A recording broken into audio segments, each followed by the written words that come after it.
ओम शांति। निसंदेह हम सब चाहते हैं कि हम परमात्मा पिता को प्रसन्न करें, उनके वरदानों की वर्षा सदा ही हम पर होती रहे। परंतु प्रश्न ये उठता है कि हम ऐसा क्या कार्य करें, क्या ऐसा उनके ऊपर अर्पण करें जिससे वो हम बच्चों से शीघ्र ही प्रसन्न हो जाएं।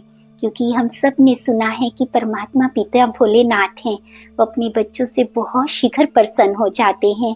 परंतु कौन सी ऐसी चीज है जिसके अर्पण करने से परमात्मा पिता को सबसे अधिक प्रसन्नता मिलती है?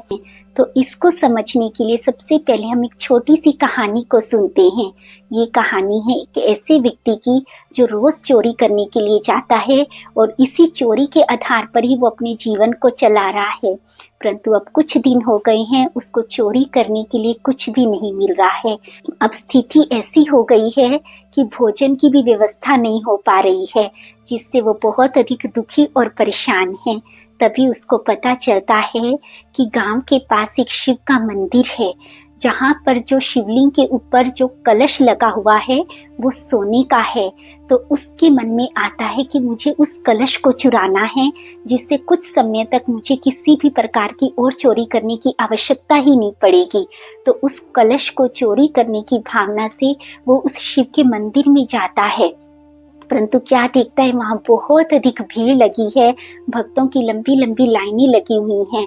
तो वो उस मंदिर के बाहर ही बैठ जाता है और इंतजार करने लगता है। बहुत लंबे समय के इंतजार के बाद देखता है कि अब सब भगत जन अपनी भक्ति पूजा अर्चना करके अपने घर को लौट गए हैं और काफी अंधेरा भी हो चुका है। पुजारी जी भी सोने के लिए चले गए हैं। तब मौका देख करके वो शिव के मंदिर के अंदर जाता है और उसकी दृष्टि उस कलश पर पड़ती है। परंतु वो कलश बहुत ऊंचा है और वहां तक उसका हाथ नहीं जा रहा है। तब आसपास कुछ ढूंढने की कोशिश करता है कि कुछ ऐसा मिल जाए जिससे मैं उस कलश को आसानी से उतार सकूं। परंतु उसको ऐसा भी कुछ नहीं मिलता है। तब हार करके वो शिवलिंग के ऊपर ही चढ़ जाता है। परंतु जैसे ही वो शिवलिंग के ऊपर चढ़ता है, तभी परमात्मा पिता शिव प्रकट हो जाते हैं और कहते हैं कि बच्चे, मैं तुझसे बहुत अधिक प्रसन्न हूँ।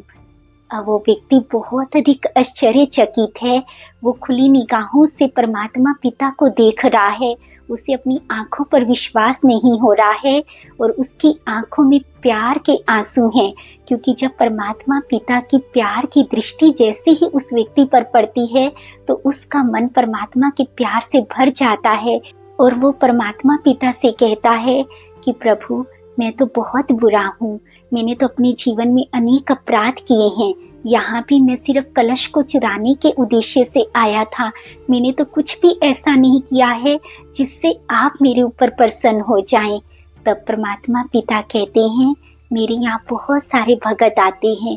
कोई मुझ पर जल चढ़ाता है, कोई दूध चढ़ाता है, कोई तो सोना चांदी भी अर्पण करके चले जाते हैं। परंतु आप तो स्वयं ही मुझ पर अर्पित हो गए। और जो बच्चा स्वयं को मेरे आगे समर्पित कर देता है, जो मेरे ऊपर चढ़ जाता है, तो मैं उस पर बलिहार चला जाता हूँ।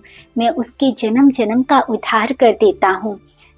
तब वो व्यक्ति कहता है, भले ही मैं गलत भावना से आया था, परंतु आपके प्यार ने, आपकी कृपा दृष्टि ने मेरे हृदय को परिवर्तित कर दिया। आज से मैं आपसे वायदा करता हूँ कि मैं संपूर्ण जीवन आपके रास्ते पर चलूंगा। मैं अपने जीवन में कभी भी कोई अपराध या गलत कार्य नहीं करूंगा और संपूर्ण जीवन परमात्म सेवा में, परमार्थ कल्याणकारी कार्यों में ही व्यतीत करूंगा। और वो व्यक्ति सच में एक बहुत बड़े संत हुए। तो सच में परमात्मा पिता ने कितना सुंदर मंत्र दिया है स्वयं को प्रसन्न करने का, हमारे अपराधों की क्षमा लेने का।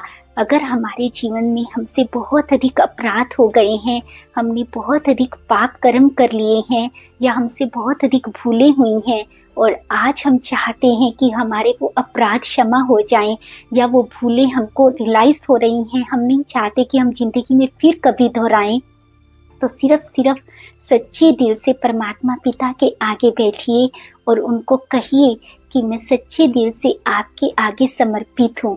मैं जो हूँ, जैसा हूँ, आज से स्वयं को आपके आगे अर्पित करता हूँ।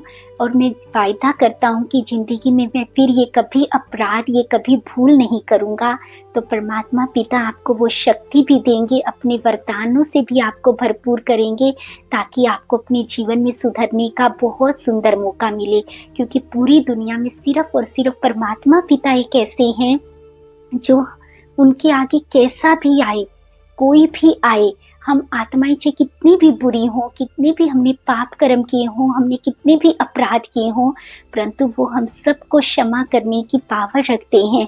वही एक हैं जो हमको चांस देते हैं ताकि हम फिर से अपने जीवन को सुंदर बना सके। परंतु उस चांस को लेने का, उस वरदान को लेने का मात्र और मात्र एक ही उपाय है कि सच्चे दिल से उसके आगे समर्पित हो जाएं, सच्चे दिल से अपनी उन भूलों को, उन पापों को, उन अपराधों को स्वीकार करें और जीवन भर ना करने की प्रतिज्ञा करें।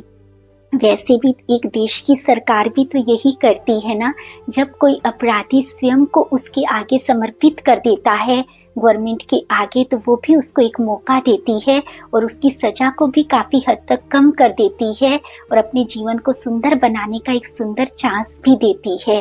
तो ये तो सबसे बड़ी सरकार है। अगर हम चांस लेना चाहते हैं, अपनी भूलों की माफ़ी चाहते हैं, अपने अपराधों की क्षमा चाहते हैं, अपने जीवन को बहुत अधिक सुंदर बनाना चाहते हैं, तो सच्चे दिल से उसके ऊपर समर्पित हो जाइए। फिर देखना वो कैसे हम पर बलिहार जाता है। आप सबका दिन बहुत अधिक शुभ हो। आप सदा परमात्मा पिता की छत्र छाया के नीचे सुरक्षित रहें, सदा उनके वरदानों में पलते रहें। इसी शुभ भावना और कामना के साथ ओम शांति।